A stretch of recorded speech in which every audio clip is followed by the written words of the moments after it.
Hello! So this episode's a little different visually because we had 3 cameras going. One of them didn't even pick up film the whole time, and so it edited a little weird. Some parts are cut off. I tried to make it coherent. It didn't make sense.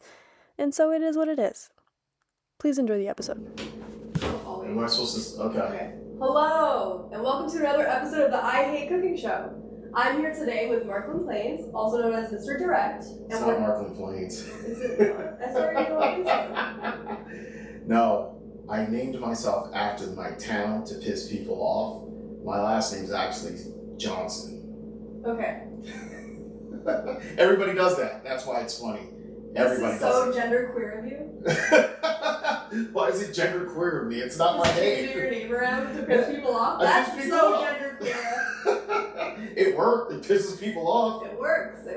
Alright, so their name is Marklyn Johnson. There. Who's a there? I'm a he. I'm a he. Let's get it straight. I am he, him. Let's get that straight. Okay. There's no plural of me. Okay. Well, his name is Marklyn Johnson, and also known as Mr. Direct. And we're going to be making... One pot spaghetti. It's called the single man's dish.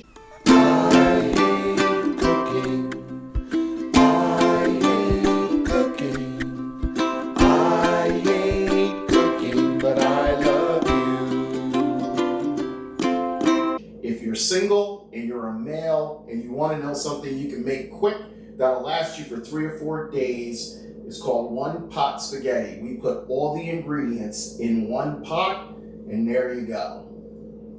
Yes, so we're going to be making that. Yeah, so what's the history of this dish? Tell us a little bit about it. I'm a single man.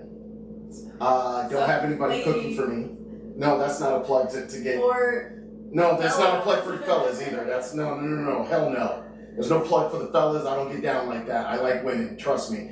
But it's a simple dish, and if you make it delicious, women will appreciate the fact that you can cook something that actually has flavor to it, as opposed to something that's just bland and has no flavor at all. So I saw a friend of mine put this on Facebook one time years ago, and over the years I kept making it and I kept perfecting it. I use different types of pastas. I do different types of cheeses, I do different ingredients in the inside, and the whole entire idea is just, again, I make something that can last me for 3 or 4 days. And here's the best thing. Anything with a sauce with a lot of flavoring in it, meaning a lot of herbs and a lot of spices, the longer you let it sit, the flavors permeate into the noodle, and then all of a sudden you got a delicious sauce that goes along with it. So that's why I make it every blue moon. But sometimes it gets a little funky there.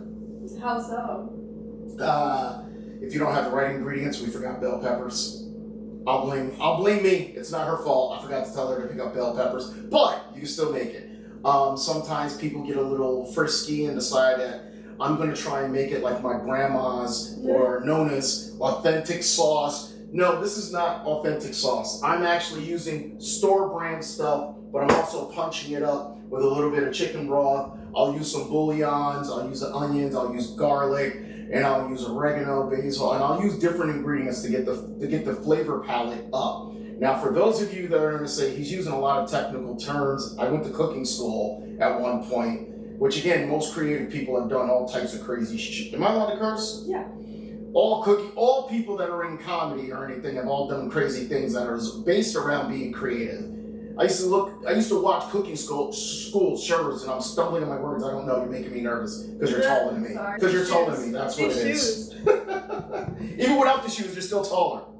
But I went to cooking school because I used to love cooking shows, and I used to watch Young Can Cook and all these different types of guys. And I love the fact that different cultures have different ideas of making dishes.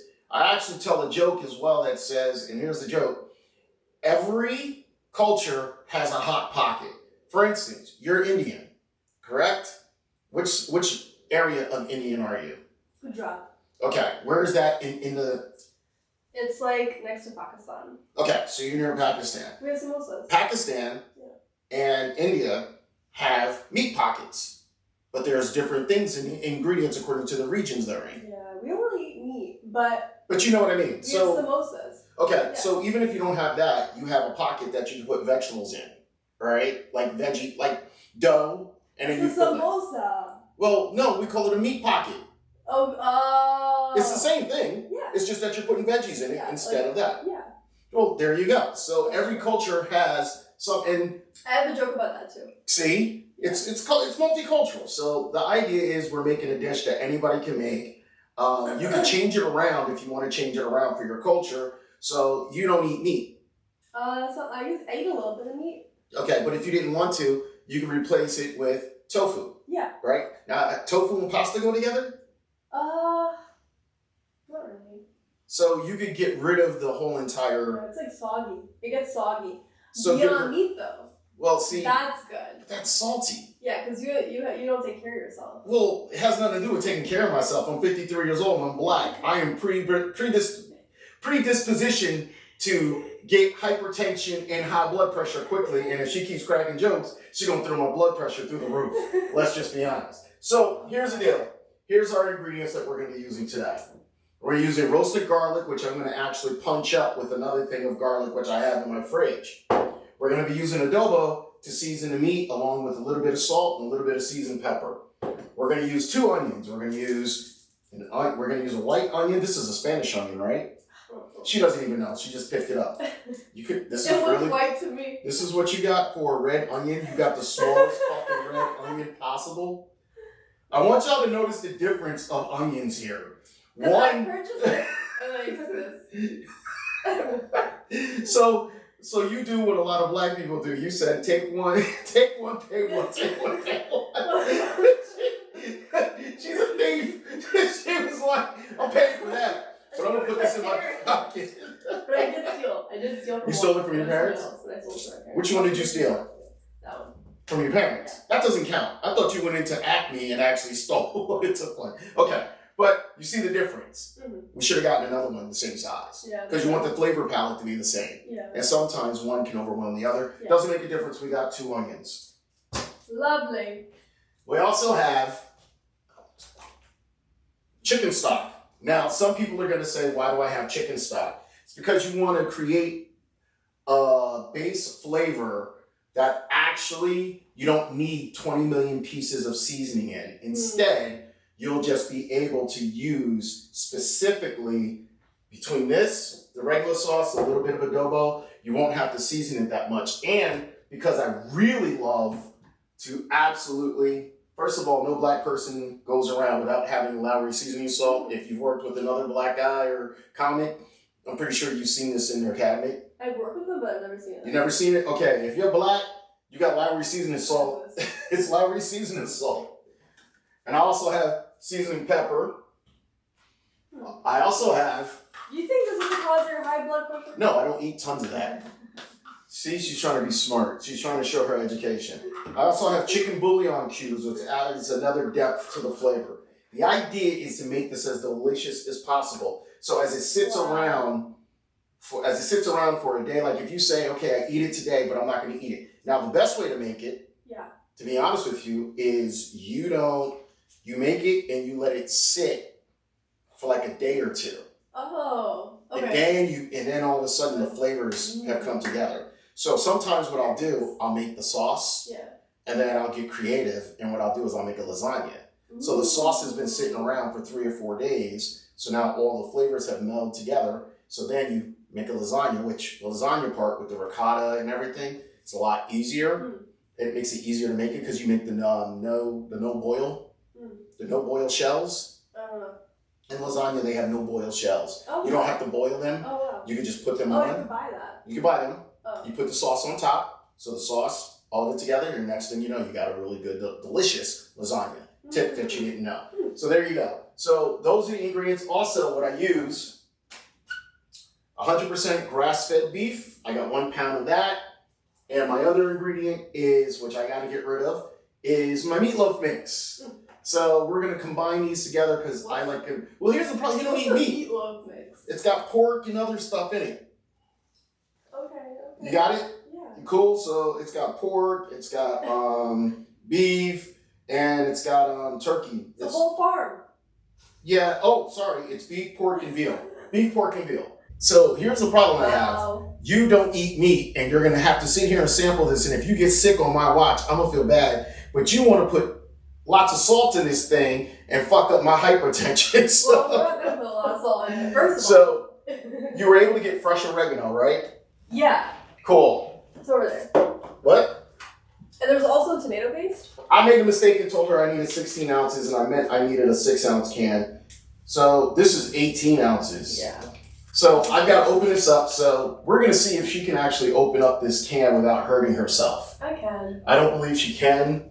To can or not to can? To can or not to can. Cool. So what I'm going to do over here is you're going to turn your camera on. Yeah. And you're going to be able to see me chopping up the ingredients. Just what so you know. I do? I could chop the ingredients. Do you want to chop the ingredients? I feel like I should do something, you know. Do you know what you're doing when you get your hands on a knife?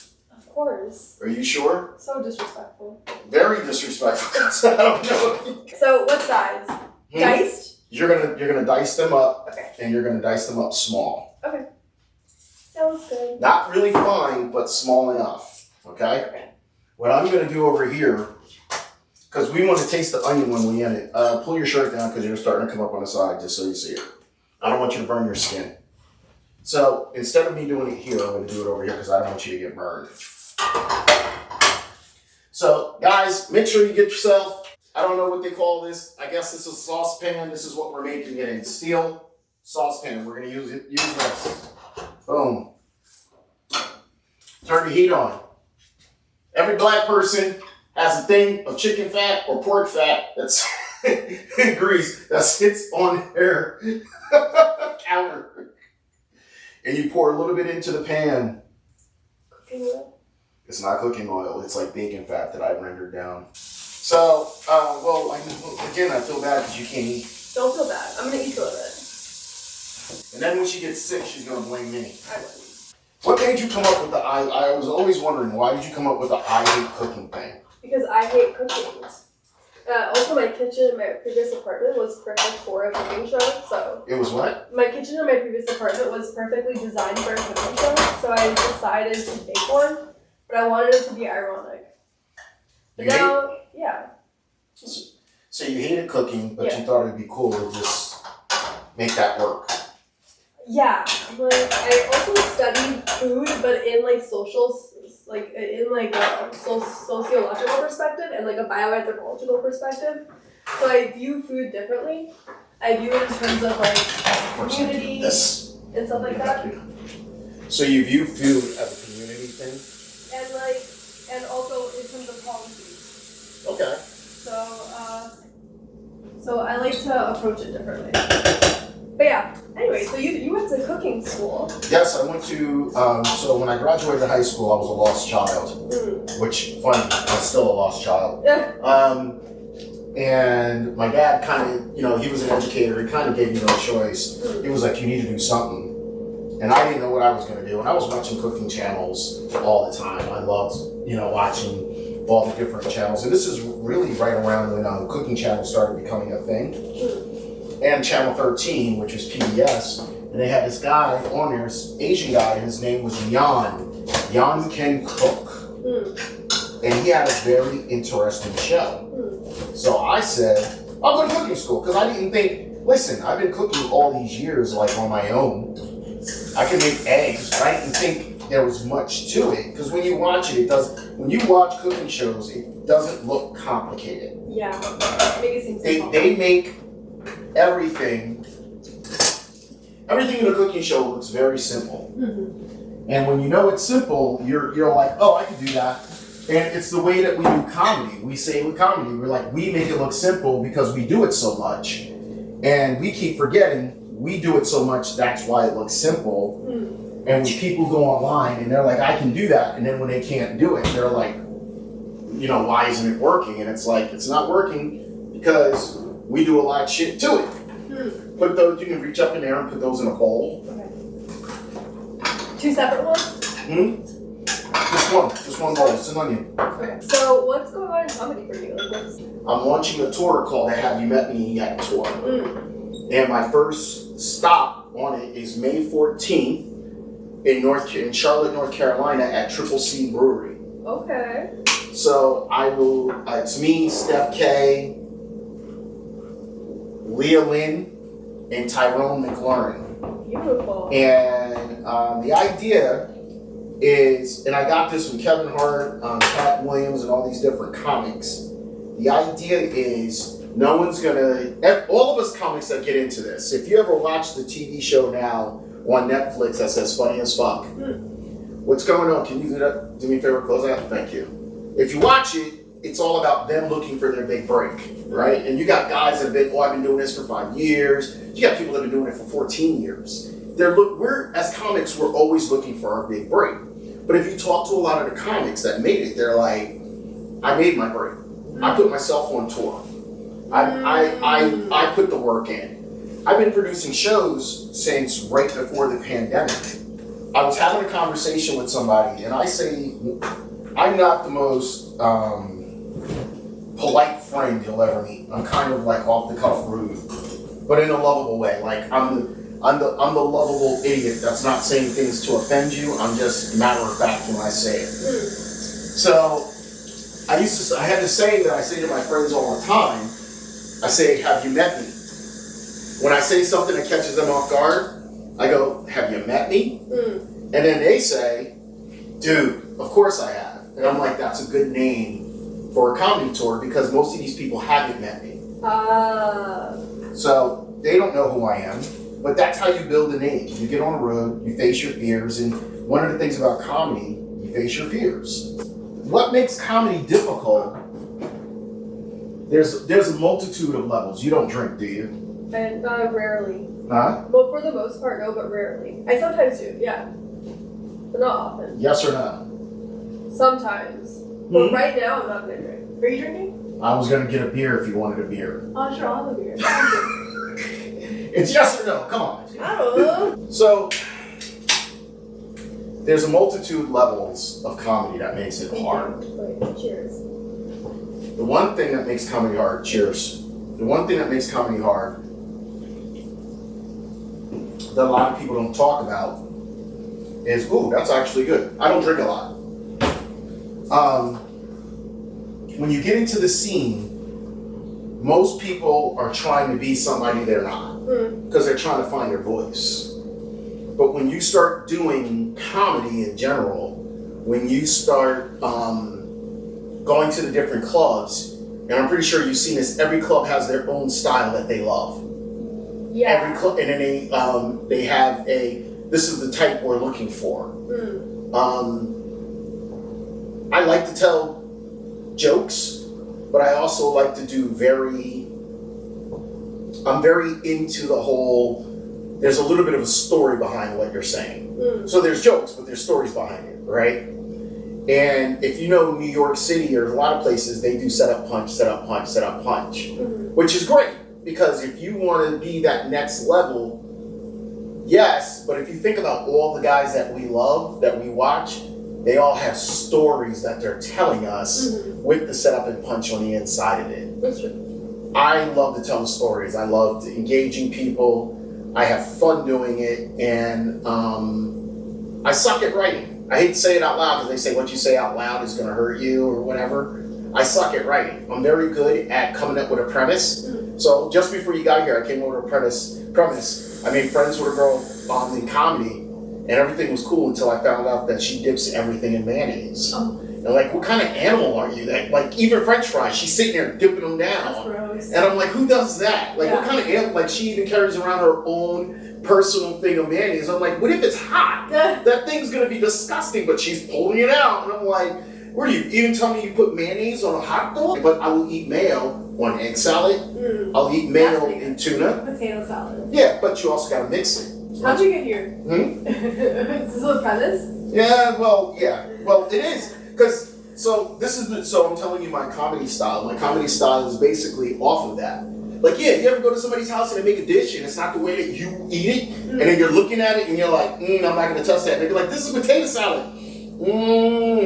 I don't put black things in my potato salad. Like I just don't, you know? But those are just black olives. Yeah, I don't put black olives in my potato salad. Like, stuff like that. Like the joke. Who puts black olives in the ongoing joke for a while was raisins. White people put raisins in their potato salad. That was the ongoing joke for a while, which was hilarious if you ask me. So now if you smell, you can get a whiff of the onions and the garlic that's in it. So now, here's something I'm going to share with you that you guys might know. Now, this is a health tip for you gentlemen. Garlic is a natural aphrodisiac. You might not know that. I do know that. You did know that, right? So fellas, if you ever want to impress a girl and you want to have good sex at night, put some garlic in your goddamn one-pot spaghetti. Trust me, it's going to help out a whole lot. Yeah, Maybe not for her. You won't taste like garlic or anything. No, you won't. No, that's... Well, if she's eating it and you're eating it, you're both going to taste like garlic. Isn't it a mutual garlic attraction after that point? It's disgusting. What do you mean it's disgusting? Have you ever tasted someone that tastes like garlic? I don't think you're worried about that when you're... It has totally... You're not sitting there... It has totally turned me off from a crush. It has. You're not supposed to be like... Woo, you're tasting kind of garlicky. You can taste them. You know, I was impressed, and now you're tasting a little garlic. Yeah. I didn't get where your joke was going. You're like, well, this is my premise, and nobody likes black olives in their potatoes. They don't. That was really only the point that I wanted to make. Well, no, I went over that. To it. It's actually about raisins. Could have been, I don't know. But anyway, so this is one of the ingredients I do. I like to use bone broth organic, if I can get it. This is what I use. I see you trying to be funny. I appreciate it. I see you trying to be funny too. I one-up you. Well, you're going to constantly one-up me. So I'm not gonna get into the competition. So you're good. Now the other thing that I use is bouillon cubes. So this is chicken. The reason why I want to add depth to the flavor and make it very pungent. So when you taste it, you can taste all of it, which is very important. Sometimes I'll use beef broth if I'm in the mood. I'll say I'll just use beef broth in this one. I feel like you've maximized a very simple dish. What do you mean? It's like, you know how they do looks maxing? Where it's like these guys are like, This is like a looks maxed pasta. Well, I mean, if you're gonna make it, you gotta make it that it's worthy of eating. Taste maxed. You just can't say, well, I'm gonna make it to make it. You gotta make it so you enjoy eating it, That's right? True, yeah. So why not? Every time you make something, you gotta figure out a way to make it that it's flavorful for you. Yeah. That you can enjoy it. That's true. So sometimes you can even put a beer in it, you know? You never know. Well, you're gonna cook the alcohol out, so you're getting the flavor. I wouldn't use this because this has got like a chocolate flavor in it. It's deep. This is like a... I wouldn't use this at all. It's like a artisanal Budweiser. Yes. So you're gonna cook this down for a few minutes. Now, we gotta decide, are we gonna use that type of spaghetti? Or, hey guys! So can I tell you about my weekend? Yeah. All right. So, I have to go do this show. You should do it. It's in South Jersey. Where? The place is called Stone Dojo, right? Is it a weed room? Stone Dojo. I hate it. Oh wait, you wrote about this on Facebook. I read your... It's a long post, ain't it? Oh yeah. I got high reading.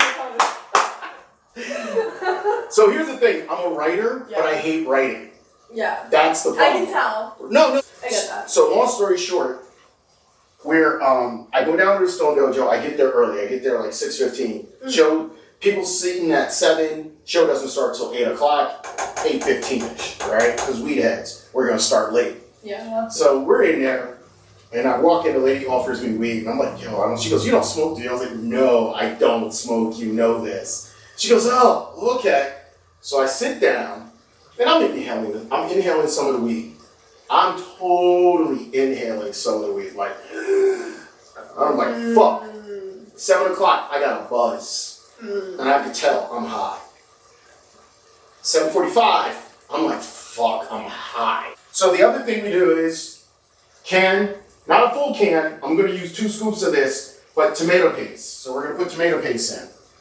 So I got really high, and I go up, and I forgot my whole set. Long story short, I go and do the set, and I'm recording it. I was only supposed to do 10. I ended up doing 17. But I was closing, and they know me, so they let me go. They didn't care. They were like, oh, it's you. We're good. So I get back to my phone and take a lucky guess. By the way, a whole jar of roasted garlic and herb pasta. Do me a favor, fill this up a quarter of the way. Just a quarter of the way. Thank you. It's a little bit more than a quarter. I tried. You're supposed to be good with math. Wow. Algebra. Well, since this wasn't algebra, you fucked it up. I forgot my whole set. I go back to my phone because I recorded it. I've got 22 minutes. Wow. With no audio.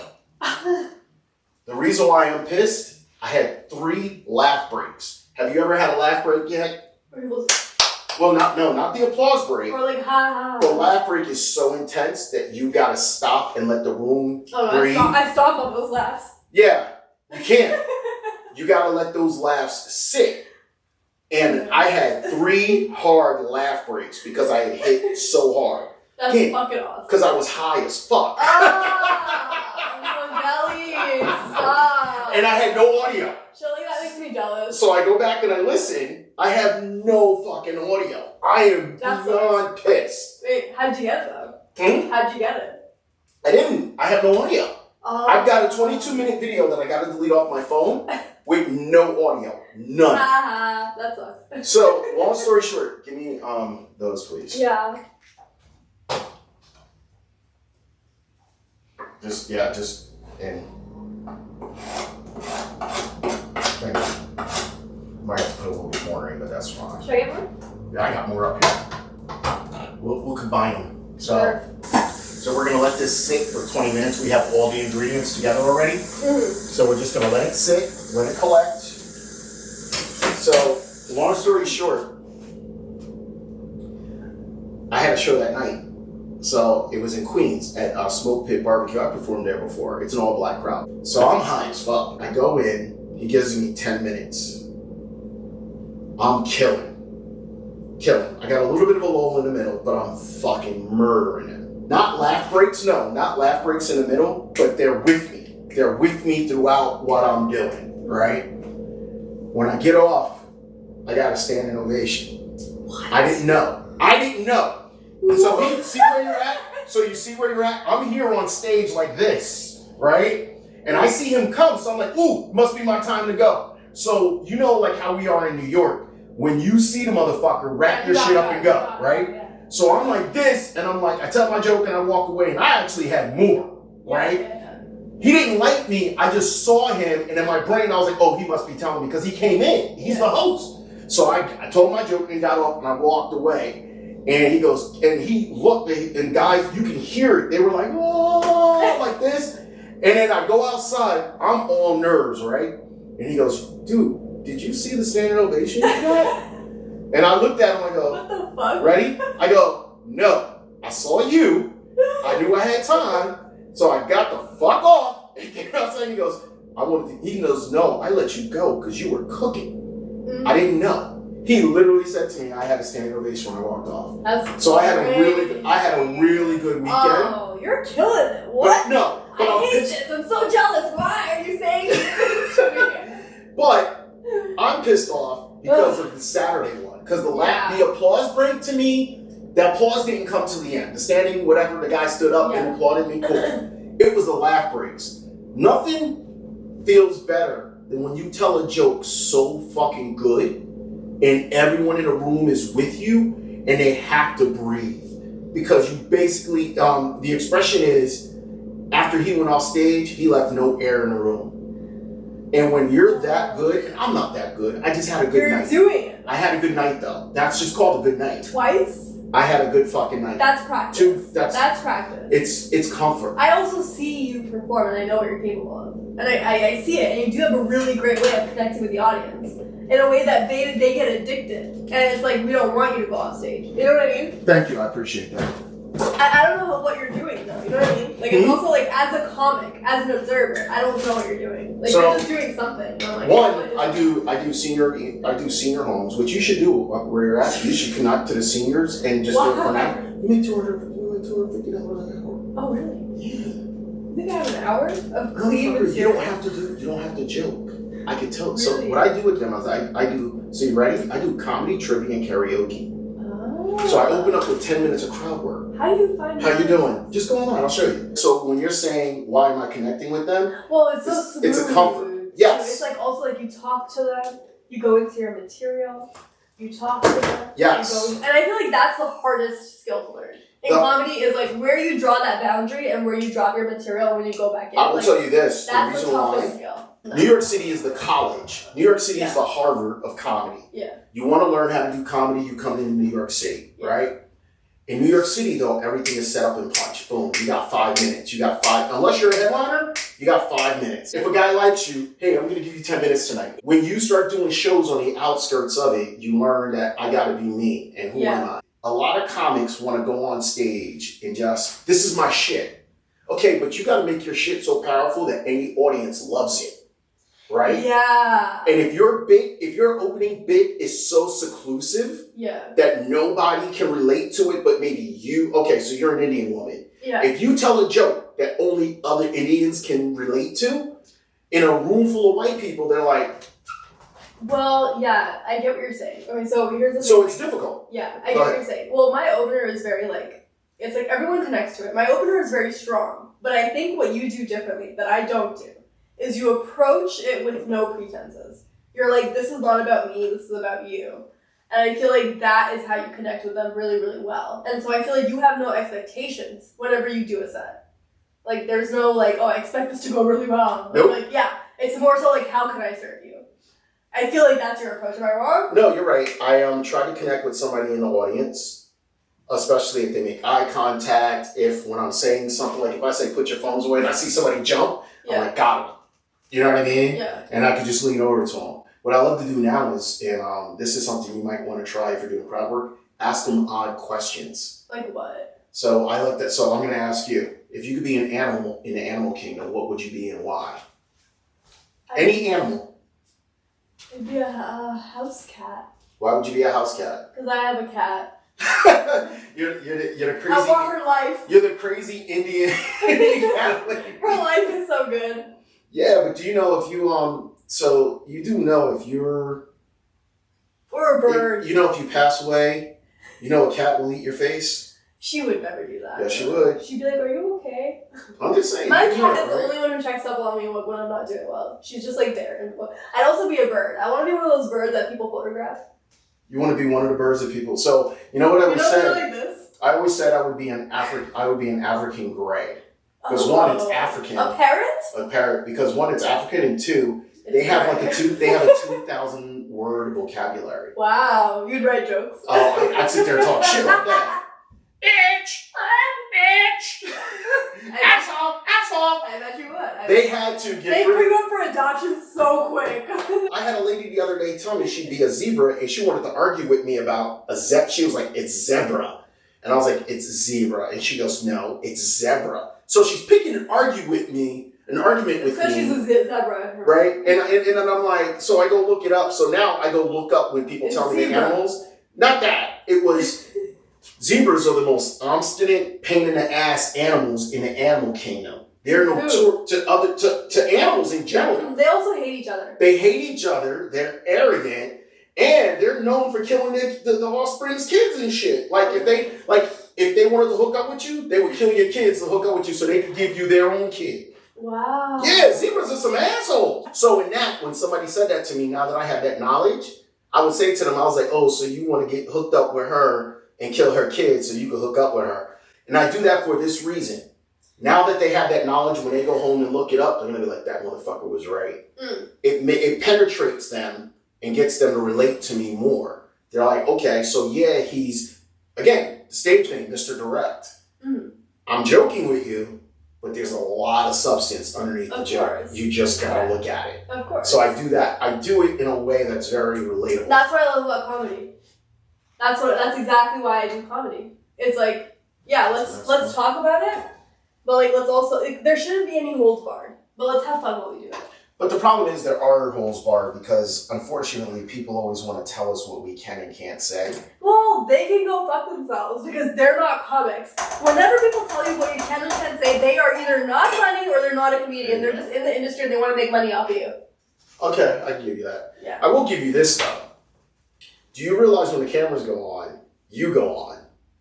You're a lot more alive with the camera. Well, when I'm on stage, yeah. Yeah. When I'm you're performing, not, well, because I'm serving. That's my way of serving. I'm like, I'm not gonna okay. I feel like my energy is worth money. Okay, I really feel this way. But I am here to serve people and give my energy to the general public. Okay. I want people to look at me. I want them to feel all of the emotions. I want them to feel all of it and like take it and like create from it and contribute the way that I can. I see that on your TikTok because every now and then I see you having a moment. What do you mean?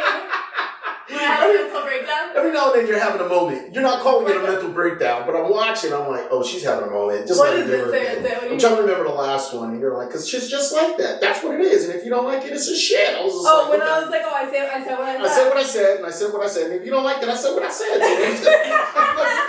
Because that's the truth. I'm sitting here like, what the fuck did she just say? You want to know what I said? No, you said. I said what I said, and if I said it, I said it. So if I said it, I meant it. And if I meant it, I said it. So therefore, I said what I said, and you need to know what I said it. And I'm like, what the fuck? Literally, that was my response. I did lose my mind. What is that you lost your mind? The day before. I have a strong curiosity because you kind of sometimes are all over the map. Mm-hmm. And sometimes you're consistent where you are, and sometimes you throw somebody a left curve. Like what? You'll throw something out there that's very left. Like I told you, one of your videos, you sounded like you was from the hood. Did I? Yeah, and you wasn't trying. It sounded natural. You should tap into the hood side of you. First of all, the only reason why it's gonna hurt you is because too many black guys are gonna be like, oh shit. You're gonna get a lot of black guys. Okay, first of all, rude. Rude. It's the truth. That's not the thing. No, the thing that would hurt me is people being like, "Oh, she's trying to be hood." Like, oh, no, not if it sounds natural. You sounded natural the time you did it. Okay. It's not rude saying a lot of black guys would be in your. I'm like, that's the one thing you're gonna have to be like, oh shit, a lot of black dudes like that. That's my current DM. You know. You act like that's not already my current DM. You know Priya Blunts. So I'm doing a shameless plug in my books, and I got a fifth one coming. Am I allowed to do this? What the fuck is this? Yeah, no, I wrote 4 books. You thought I was joking?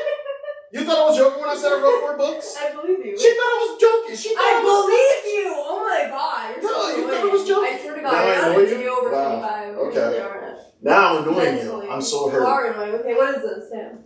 I'm a little hurt. You calling me annoying and shit. You're a grown man. You'll get over it. I don't know. So basically, when we were talking about Coach, I was just doing this to shock you. I could give a fuck about. Wait, come back. Bring him back. Bring him back. We don't need him. Let's go. No. We don't need him. Fuck off. Okay. You're a little hostile. So are you. Just a little hot. You're very hostile. You call me annoying. You said I'm a 25, immature 25. You love to gaslight. I didn't gaslight you. You said it. All right, hurry up. So in this book, I talk about how I had to pretend to be somebody I was to get along and how it pissed me off. And I finally tapped into who I was. And that's why I'm saying the code switching that you're talking about. That's what this is all about. It's pretending to be somebody you are, but I always wanted to be a comic. I always wanted to do stand-up. So I had to change who I was in order to become who I am. So that's what this is about. Book is about. Lessons from a shit talker. When you talk a lot of shit, you read the rest of it. What does it say? You learn a lot. There you go. When you talk a lot of shit, you learn a lot. I'm not plugging the rest of these. No, plug them. I like this. This one's called Change the Formula. A conversation around change and fear. A lot of people are scared to change. A lot of people are scared of their life and where they're going. So the idea behind it is, this is an actual workbook. So I give you premises and then you actually break down each one. So let me go to one of your chapters so you can see it. Like a pastor on the back of this. I need you to stop. Define your challenge. Identify one change you've been resisting or fearing. Be specific. My change or fear is 2. Black people. And she calls me immature. Okay. Cool. So this book was written right after George Floyd, when a lot of people didn't understand how black people were existing. And I've heard this a lot of times, you're one of the good ones. I like black people, the good ones, an observation from experience. This was actually my 3rd book. This was the 1st, and this was the 4th.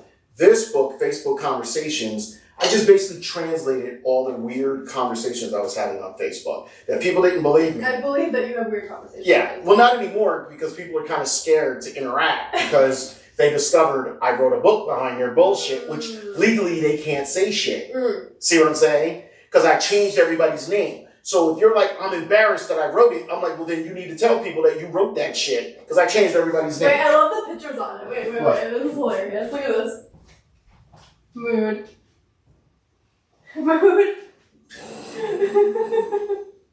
Well, I'm an expressive person. Pastor. You know what? Give me my phone. Give me the book. Give me the book. More insults. You do though. If I were you, take a spoon, put it on a plate, and see what you think. Take it small. I don't want you getting sick. Take your lip here. There's a fork to eat off of, and here's a spoon. Scoop yourself a little bit. Take a taste. And if it doesn't taste good, you can be like, dude, it's salty, whatever. Tell me the truth. Sure, it's great. No, don't say I'm sure I'm gay. Take a taste. I'm sure I'm gay. Take a taste. Tell me what you think. Let's make it motherfucking work. Because if it's salty, then I know I gotta balance it out with something else. That's why I'm like, take a taste and tell me what you think. Wait, okay, well,